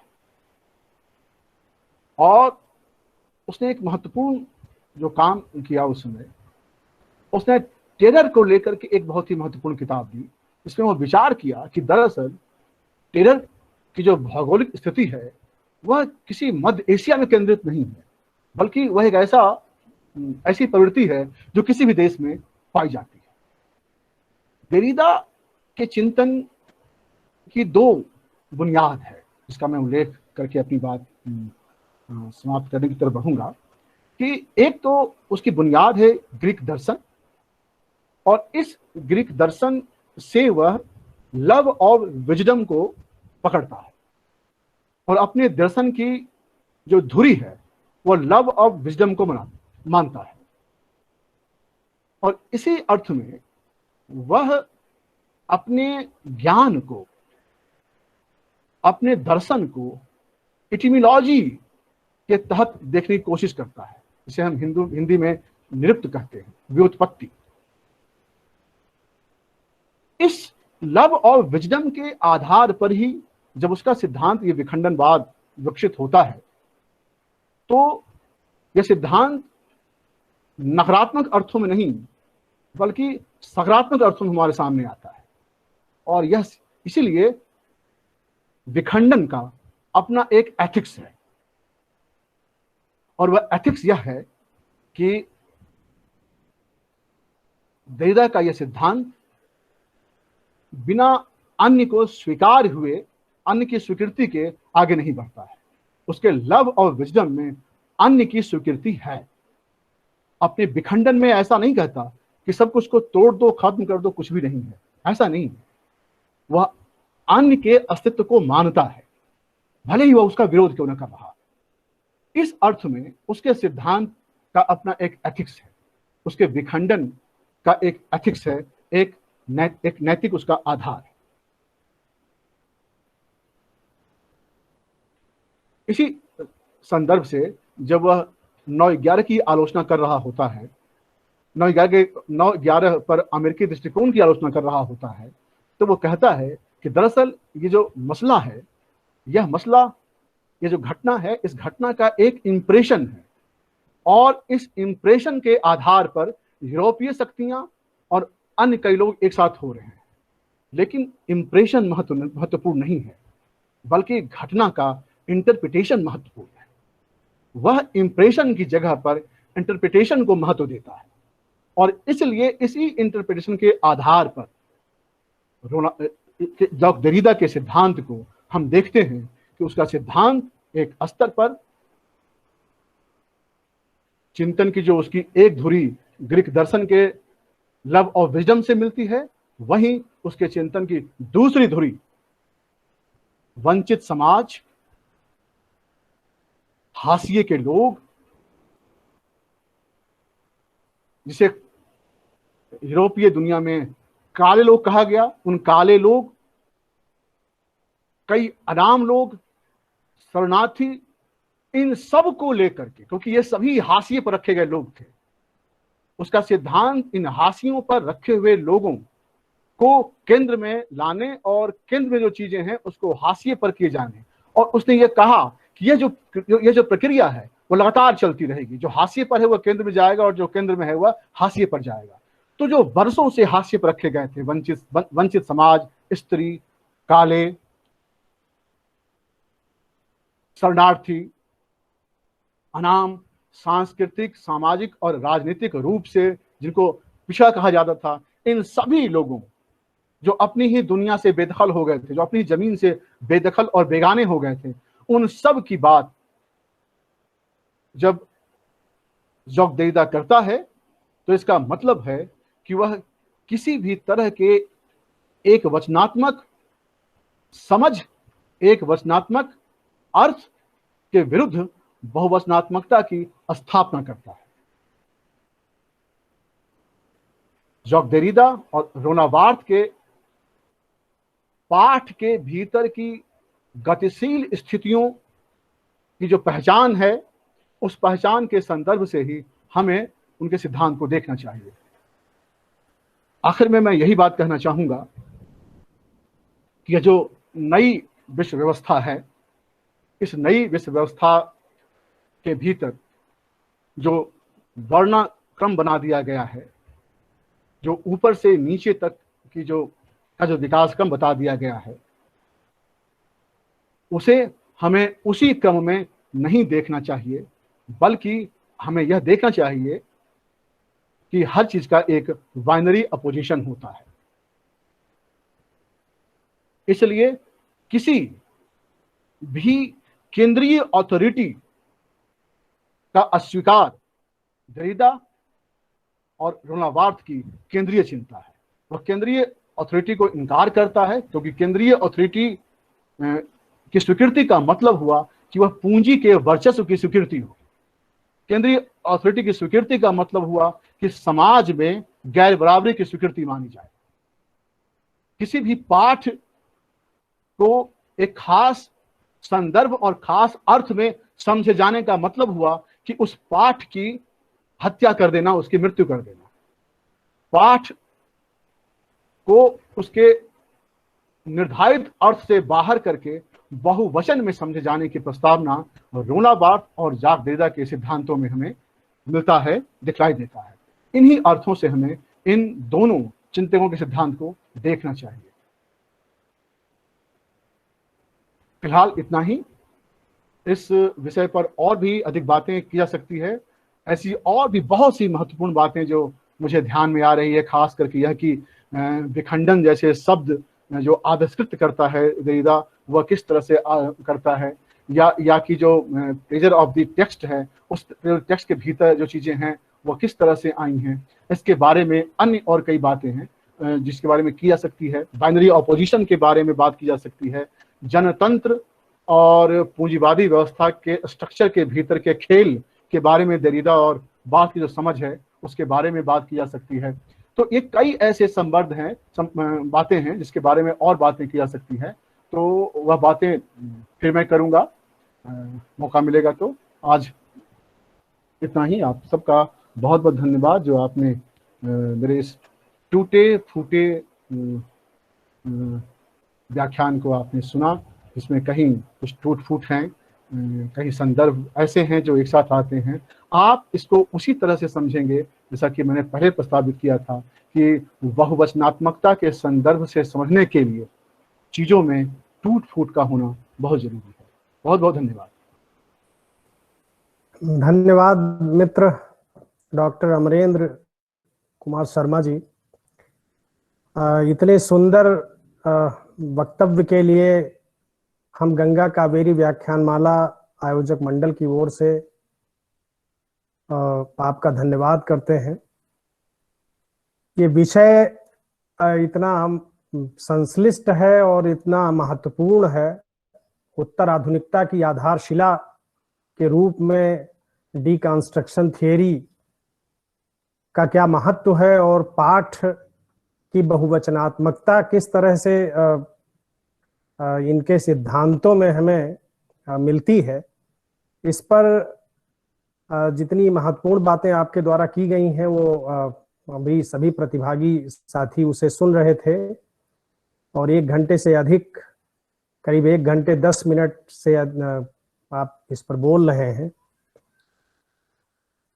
हमारे प्रतिभागी मित्रों में से अगर किसी के सवाल हैं इस विषय से संबंधित तो आप सादर आमंत्रित हैं। अपना माइक्रोफोन ऑन करके इस विषय पर अपनी कोई जिज्ञासा, कोई प्रश्न कर सकते हैं, कोई संवाद करना चाहें आप। एक प्रश्न मेरे मन में जरूर है, तो मैं अपने से ही शुरू कर लेता हूं कि मैंने पढ़ा था कहीं कि देरिदा ने जो उच्चरित भाषा है उसको द्वितीय श्रेणी पे रखा है और लिखित भाषा को, यानी जो भारतीय अवधारणा है और पश्चिम की भी जो अवधारणा थी देरिदा के पहले, कि भाषा का मौखिक रूप पहले आया और लिखित रूप बाद में। अपने सिद्धांत में देरिदा कहते हैं कि जो उच्चरित भाषा है वो लिखित भाषा के बाद आती है। तो ये मेरे समझ में खैर अभी तक नहीं आ पाया है कि इसके पीछे उनका क्या कॉन्सेप्ट था, क्योंकि जाहिर तौर पर जो हम पढ़ते पढ़ाते हैं उसमें यही है कि पहले भाषा का अस्तित्व आया, बाद में लिपि की खोज हुई। तो एक तो ये है, मेरे दिमाग में था कि इस पर जो है आपसे बात जो है करेंगे। और दूसरी बात कि जो ये शब्द है डिकंस्ट्रक्शन, इसको लेकर भी अलग अलग शब्द, जैसे विनिर्मित शब्द बच्चन सिंह प्रयोग करते हैं, सुधीश पचौरी जी और केशव प्रसाद जी इसको विखंडन कहते हैं। हिंदी में जो इसके अनुवाद किए गए हैं तो उसमें जो एक निषेधात्मक अर्थ है विखंडन शब्द में, जबकि पांडे शशिभूषण सीतांशु जी इसको विसंरचना कहना जरूरी मानते हैं, उस पर जोर भी देते हैं वो। और वो कहते हैं कि इसमें वो जो नकारात्मकता है जिसकी बात अभी आपने अपने वक्तव्य में की है। तो ये 2 प्रश्न हैं मेरे। जी, ये दोनों प्रश्न बहुत महत्वपूर्ण इस अर्थ में है कि एक तो ये सही है कि भाषा लिखित और वाचिक दोनों के अस्तित्व के बारे में बात की शुरुआत असल में रचनावाद में शास्त्र के माध्यम से ही हो गई थी, जिसका मैंने जिक्र किया था लॉन्ग और पेरॉल के संदर्भ से, कि दरअसल जो भाषा की संरचना है वह संरचना किसी बंधे बनाए ढांचे में नहीं है। वह जो लिखित रूप हमें दिखलाई देता है वह उस पूरी भाषाई संरचना का एक टुकड़ा मात्र है, एक छोटा सा हिस्सा है जिसे हम लिखित रूप में देखते हैं। लेकिन देरिदा यहां ये कह रहे हैं कि जो लिखित है उसी लिखित के आधार पर ही तो हम किसी भी तरह के कैनन के बने रहने को समझते हैं और उस कैनन के खत्म किए जाने की बात करते हैं। जब तक भाषा लिखित अर्थ में हमारे सामने नहीं आती है तब तक भाषा का कोई अस्तित्व नहीं है। इसलिए आवश्यक है कि भाषा का अस्तित्व उसके लिखे जाने में भी सबसे महत्वपूर्णता के साथ आनी चाहिए। जब तक हम लिखे हुए को नहीं देखेंगे तब तक भाषा की राजनीति, भाषा का वर्चस्व, पाठ की एक वचनात्मकता को स्थापित करने की राजनीति, इन सब के बारे में तब तक हम बात नहीं कर सकते जब तक कि वह हमारे सामने लिखित रूप में नहीं आए। और जो लिखित रूप है, जैसा कि मैंने पहले भी कहा कि भाषाई संरचना का लिखित रूप एक छोटा सा हिस्सा मात्र है। भाषाई संरचना उस लिखित रूप से बहुत आगे और बहुत बड़ी है। एक तो यह बात है। इसीलिए जॉक देरिदा लिखे हुए को अपने सिद्धांत में सबसे महत्वपूर्ण मानते हैं। विखंडन शब्द के बारे में हिंदी में ठीक कहा आपने, अलग अलग लोगों ने अलग अलग तरह के शब्द प्रचलित किए। इसमें शीतांशु जी द्वारा जो प्रस्तावित शब्द है विसंरचनावाद, वो मुझे ज्यादा अच्छा लगता। लेकिन जॉक देरिदा इस संदर्भ में भी विचार करते हैं और उनके सामने भी ये बात आती है कि जब वो विखंडनवाद नहीं, वो तो डीकंस्ट्रक्शन प्रयोग करते हैं अंग्रेजी में। तो जब वो डीकंस्ट्रक्शन के बारे में उन्होंने इसका उल्लेख किया बहुत विस्तार से, उन्होंने एक लेख लिखा 1965 में, जिसका टाइटल है राइटिंग बिफोर द लेटर। और इसी लेख में उन्होंने पहली बार डीकंस्ट्रक्शन शब्द का इस्तेमाल किया था।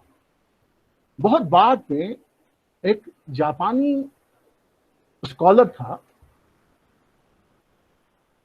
जापानी स्कॉलर ने उससे बात करते हुए, जापानी स्कॉलर और पाठक था, जिससे बात करते हुए उन्होंने पूछा कि इस शब्द को चुनते हुए आपने क्या अनुमान लगाया था, और आपके ये अनुमान लगाया था कि आने वाले दिनों में आपके लेखन के लिए यह केंद्रीय शब्द बन जाएगा। देरिदा ने कहा नहीं, बिल्कुल नहीं, मैं जानता तक नहीं था कि मेरे पूरे चिंतन में यह डीकंस्ट्रक्शन जो शब्द है यह केंद्रीय रूप अख्तियार कर लेगा। उन्होंने कहा कि असल में मैं हाइडेगर द्वारा जो एक प्रयुक्त शब्द है डिस्ट्रक्शन, तो जो डिस्ट्रक्शन है उस डिस्ट्रक्शन शब्द को मैं बहुत देर से देख रहा था, और डिस्ट्रक्शन के रेफरेंस से मैं अपने आइडियाज को डेवलप कर रहा था, लेकिन मुझे डिस्ट्रक्शन का प्रयोग जो हाइडेगर ने किया था मुझे वो करना नहीं था। तो इसी तरह से बैठे बैठे कि डिस्ट्रक्शन की जगह पर जो मैं सोच रहा हूँ, जो जिस तरह के सिद्धांत, उसको कौन सा सिद्धांत वहन करेगा, और यह सोचते सोचते ही उनके दिमाग में डीकंस्ट्रक्शन शब्द आता है। लेकिन मैंने इस बात को दोहराया कि जो डीकंस्ट्रक्शन शब्द है देरिदा के लिए यह नकारात्मक अर्थों में नहीं है, बल्कि यह ग्रीक दर्शन के लव और विजडम से जुड़ता है। क्योंकि उनके, इसलिए मैं कह रहा हूं कि उनके डीकंस्ट्रक्शन का एक नैतिक आधार है, उसकी एक नैतिकता, एक एथिक्स वो मानते हैं, और यह मानते हैं कि यह जो मेरा एथिक्स है हमारे इस डीकंस्ट्रक्शन का, मेरे इस विखंडन का, वह यह है कि मैं चीजों को अलग अलग करके इसलिए समझना चाहता हूं जिससे कि मैं वंचित समाज, हाशिए पर रखे गए लोग, काले अश्वेत लोग, जो अपनी जमीन से बेदखल किए गए लोग हैं, उनकी आवाजों को मैं आपके सामने ला सकूं। इसलिए यह जरूरी है कि हमें पाठ की केंद्रीयता को पहले तोड़ना होगा, और जब वो तोड़ना कहते हैं यहीं से लोगों के नाक भाव सिकोड़ने लगते हैं कि ये जो तोड़ने की बात करते हैं देरिदा, ये केवल हिंदी में नहीं बल्कि पश्चिम में भी देरिदा पर यह आरोप लगाया गया कि यह अपने सिद्धांत में तोड़ने फोड़ने की बात करते हैं। दरअसल तोड़ने फोड़ने का संदर्भ उनका यह है कि वो एक नवनिर्माण की बात भी कर रहे हैं। तो उस नवनिर्माण के बारे में बात कम की जाने लगी, बल्कि जिन चीजों को उन्होंने तोड़ा और तोड़ के समझा उसके बारे में अधिक की जाने लगी। इसलिए डीकंस्ट्रक्शन को एक निर्माण की प्रक्रिया के रूप में देखना चाहिए, न कि किसी तरह के टूटने फूटने की प्रक्रिया में। जी जी, धन्यवाद। बिल्कुल, मतलब हाइडेगर ने इसके विनाश या विध्वंस के रूप में ही इस शब्द का प्रयोग किया था। उन्होंने वही प्रयोग किया था, तो उनको लगा कि अगर मैं ये शब्द लेता हूं तो फिर मेरे भी आशय उसी अर्थ चले जाएंगे जी। इसलिए वह डिस्ट्रक्शन को वो अलग शब्द पकड़ता है, वो कहता है कि नहीं नहीं, ये जो इनका जो डिस्ट्रक्शन है वह ठीक नहीं है, मैं तो डीकंस्ट्रक्शन कहना चाहता हूँ, और ये बात उनके दिमाग में हठात चली आती है। जी जी जी जी, बहुत बहुत धन्यवाद। और हमारे प्रतिभागी साथी में से अगर कोई विषय से संबंधित कोई जिज्ञासा है तो आप अपना माइक्रोफोन ऑन करके बात कर सकते हैं।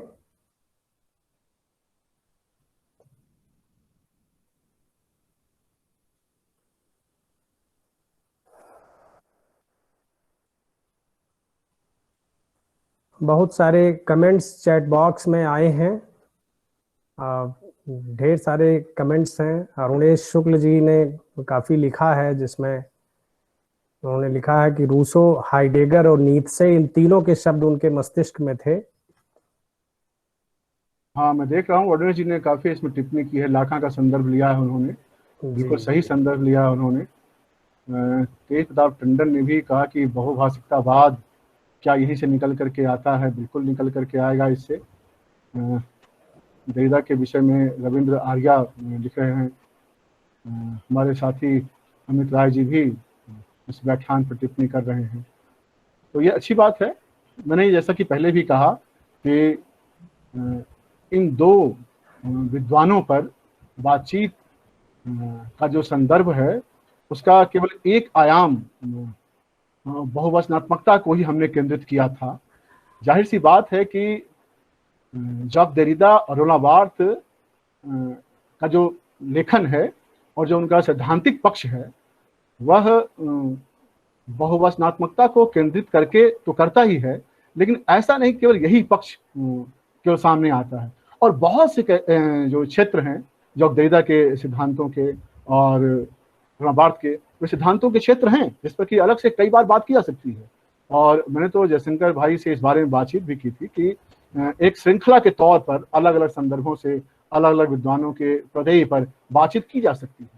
तो जितने भी कमेंट्स हैं रमेश जी के हैं या खुद जयशंकर भाई ने भी टिप्पणी की है, उन सब के संदर्भों से मुझे सिर्फ इतना ही कहना है कि ये बिल्कुल सही है कि जॉक देरिदा को समझने का संदर्भ कई रास्तों में खुलता है और रोलां बार्थ को समझने का भी संदर्भ कई रास्तों में खुलता है। मैंने एक रास्ता बहुवचनात्मकता का पकड़ के यहाँ आपके सामने प्रस्तुत किया। अमरेंद्र भाई एक सवाल मेरा भी। हाँ हाँ पूछिए पूछिए। हाँ भाई साहब बधाई पहले तो, है ना? हाँ हाँ बहुत बढ़िया व्याख्यान के लिए। एक बात पूछनी थी, दरअसल आपको हिंदी आलोचना से बड़ी शिकायत रही भाई साहब। हाँ शुरू में ही, है ना? हाँ क्योंकि हम लोग जानते हैं कि मान लिया देरिदा ने एक आलोचना का एक मॉडल डेवलप किया था जिसमें ट्रेस, रिवर्सल, इटरेबिलिटी जैसी चीजें थी। हिंदी आलोचना में खास करके, मतलब आवाज आ रही है भैया? हाँ बिल्कुल सुन रहा हूँ मैं, आप कहिए। हिंदी आलोचना में, खासकर व्यवहारिक आलोचना में, जैसे आपने कविता, कहानी, उपन्यास पर बात की, इस तरह का उत्तर आधुनिकता या विखंडनवादी आलोचना का कोई मॉडल डेवलप क्यों नहीं हो पाया? मतलब आप क्या समझते हैं? आप तो हिंदी के अध्यापक भी हैं, देता भी हैं। जी जी। क्या कारण रहा भाई?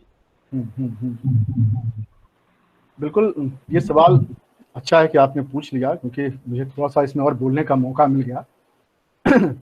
ये बिल्कुल ठीक है। मैं इस बात का जबरदस्त विरोधी रहा हूं कि किसी एक कृति के बारे में बात करने के लिए किसी एक पहलू को पकड़ करके ही उस कृति के विधान को केंद्रीय रूप में कह दिया जाए। किसी कृति का विधान जो है वह किसी एक सीमित दायरे में से सृजित नहीं होता है। यह तब भी जबकि लेखक ने स्वयं भी उसे एक सीमित दायरे में रचा हो, क्योंकि पाठक की जो अपनी यत्ता है, मैं यहां यह कह रहा हूं कि आप भूल जाइए देरिदा को, आप भूल जाइए रोलां बार्थ को।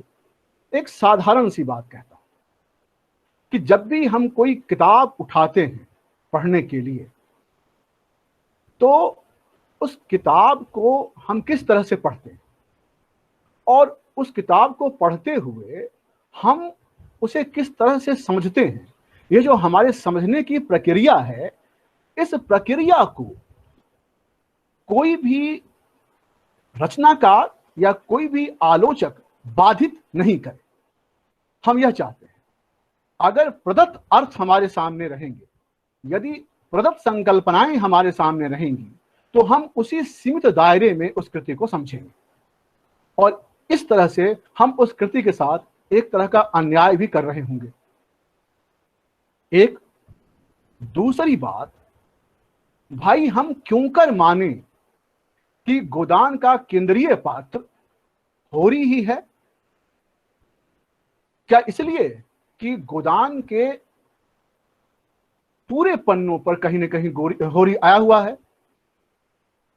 लगातार जो चरित्र किसी टेक्स्ट में आ रहा हो, सिर्फ इस आधार पर उसे केंद्रीय मान लेना चाहिए? यह जो पद्धति समझने की रही है, यह पद्धति सही नहीं रही है।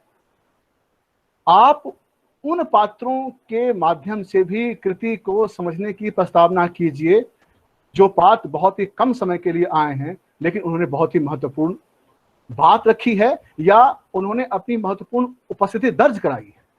और यह जब मैं कृति के बारे में कह रहा हूं तो मैं इसे सिनेमा के रूप में भी कहना चाहता हूं। सिनेमा में भी आप ये बात कह सकते हैं कि सिनेमा को देखने का तरीका सिर्फ मुख्य अभिनेता और अभिनेत्री की निगाह से ही क्यों होनी चाहिए। आखिर वे छोटे पात्र जो इन मुख्य पात्रों को की जो ऊर्जा को बढ़ाने का काम करते हैं या जो इस मुख्य पात्र के सपोर्ट में आसपास खड़े होते हैं, क्या उन पात्रों का अपना कोई अस्तित्व नहीं होना चाहिए? यही बात उपन्यास और कहानी के बारे में मैं कह रहा हूं कि वे जो गौण पात्र हैं उसका भी बहुत ही महत्वपूर्ण स्थान है। गोरा उपन्यास में गोरा ही केंद्रीय पात्र है। ऐसा क्यों? गोरा को पानी पिलाने वाली छोटी जात की स्त्री लक्ष्मीनिया भी मुख्य पात्र हो सकती है। यह क्यों नहीं माना जाना चाहिए? गोदान का अध्ययन सरोज की निगाह से क्यों नहीं होना चाहिए? सिर्फ होरी और धनिया और गोबर की निगाह से क्यों होना चाहिए? तो मैंने कहा, जो आपने ये सवाल किया कि आलोचकों से बहुत शिकायत रही है, तो क्योंकि मैं भी आलोचना लिखता हूं तो और मैं देखता हूं कि स्वयं लिखते लिखते भी मैं भी उसी प्रविधि का शिकार हो जाता हूं, चाहे और अनचाहे, क्योंकि एक खास तरह की संरचना, एक खास तरह की बनावट हमारे सामने प्रस्तुत कर दी गई है कि जिसके परिधि में ही हम अपनी आलोचना को प्रस्तुत कर रहे होते हैं। हमें इसे तोड़ने की जरूरत है। यह जो समय है, और मैं फिर से दोहराता हूं कि मैं यह जैक देरिडा या रोना बार्थ के हवाले से नहीं कह रहा हूं। अभी मैं यह कह रहा हूं कि वर्तमान में यह जरूरत है कि किसी भी कृति को उसकी संपूर्णता में समझने के लिए यह जरूरी है कि उसके किसी भी केंद्रीय जो एलिमेंट है उसका निषेध किया जाए। मुझे यही कहना है। जी, मुझे लगता है कि अरुणेश जी संतुष्ट हुए होंगे। और किसी प्रतिभागी साथी के कोई सवाल अगर हो तो ले सकते हैं। समय बहुत ज़्यादा हो गया है, अन्यथा मैं धन्यवाद ज्ञापन की तरफ आगे बढ़ूं और हमारे मित्र डॉक्टर ए.सी. मंजुनाथ जी, जो कर्नाटक में मंगलुरु विश्वविद्यालय हिंदी अध्यापक संघ के अध्यक्ष हैं और हिंदी विभागाध्यक्ष हैं पॉम्पे कॉलेज एकड़ा मंगलुरु में, उन्हें मैं आमंत्रित करता हूं कि धन्यवाद ज्ञापन करके कार्यक्रम को समापन की ओर ले चलें। डॉक्टर ए.सी. मंजुनाथ जी। धन्यवाद। आज का यह मुख्य विषय जो है रोला बार्थ और जैक देरिडा पाठ के टेक्स्ट की बहुवचनात्मकता का संदेश डॉक्टर अमरेंद्र कुमार शर्मा जी के द्वारा प्रस्तुत अत्यंत महत्वपूर्ण विषय है। यह इस गंगा कावेरी व्याख्यान माला में ही एक इसमें जो नया विषय है, इस नए विषय पर अपना अत्यंत महत्वपूर्ण व्याख्यान देने के लिए मैं अपने कॉलेज और श्री लाल बहादुर शास्त्री महाविद्यालय गोंडा तथा मंगलुरु विश्वविद्यालय हिंदी अध्यापक संघ कर्नाटक मंगलुरु की ओर से मैं डॉक्टर अमरेंद्र कुमार शर्मा जी को हृदय से आभार प्रकट करते हुए बहुत बहुत धन्यवाद आपके प्रति में अपनी ओर से प्रकट करता हूं। सर, आपका बहुत बहुत धन्यवाद। मित्रों, यह इस महीने का पहला व्याख्यान है और इस व्याख्यान में हमारा सहयोग दे रहे हैं हमारे कॉलेज के प्राचार्य डॉक्टर पुरुषोत्तम केवी और श्री लाल बहादुर शास्त्री महाविद्यालय गोंडा के प्राचार्य डॉक्टर वंदना मैडम और वहां उस कॉलेज के हिंदी विभागाध्यक्ष डॉक्टर शैलेंद्र नाथ मिश्र, उसके साथ इस कार्यक्रम का संचालन कर रहे हैं हमारे मित्र, जिसकी हम दोनों मिलकर के बहुत मेहनत से ये काम कर रहे हैं, डॉक्टर जयशंकर तिवारी जी। इन सभी का मैं हृदय से आभार प्रकट करते हुए बहुत बहुत धन्यवाद प्रकट करता हूं। और इसके साथ साथ हमारे साथ हर हफ्ते इस व्याख्यान में जो शोध छात्र, अध्यापक मित्र, हिंदी प्रेमी हमारे इस व्याख्यान में जुड़ते रहते हैं हमारा प्रोत्साहन बढ़ाते रहते हैं। मैं इन सभी का बहुत बहुत हृदय से आभार व्यक्त करता हूं और इनका धन्यवाद देता हूं। और इसके साथ ही मैं अपना धन्यवाद जो वक्तव्य जो है उसके लिए विराम देता हूं और आगे का कार्यक्रम जो है मैंने जो इस समाप्ति की घोषणा के लिए मैं जयशंकर तिवारी जी का जो तिवारी जी से निवेदन जी धन्यवाद, धन्यवाद ज्ञापन हेतु। और हमारे साथ जो भी प्रतिभागी साथी जुड़े हुए हैं, जो विद्वान प्राध्यापक साथी जुड़े हैं, मैं पुनः